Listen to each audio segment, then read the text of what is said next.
ጌታ ግን በቃ በራሱ ፈቅዶ ሰዓቱ ደርሶ አከበረኝ። ስራ ቦታም ብዙ ጊዜ ስራ ጀምራለሁ። ብዙ አይነት ስራ ሰርቻለሁ። መንገድ ላይ ቡና ሰራ ነበረ። ግን አንድ ወር ቢሰራ ከአንድ ወር በኋላ ይጨነግፍብኛል።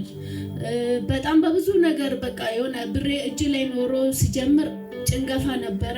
ግን እዚህ ተጸልዮልኝ ከዚህ እንደገባሁኝ ያልታሰበ ያላሰብነው ተስፋ ሁላ ቆርጠን በቃ ስራ አልጀምርም ካሁን በኋላ ትንሽ ትምህርትም እየተማርኩ ስለሆነ እሱ ልጨርስ በቃ ስለ ስራ ትቼዋለሁ።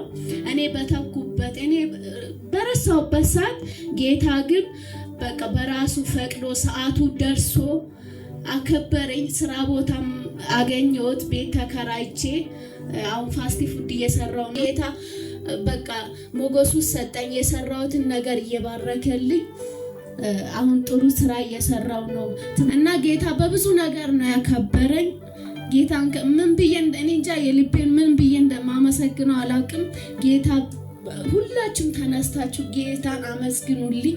እኔ ቃላት የለኝም።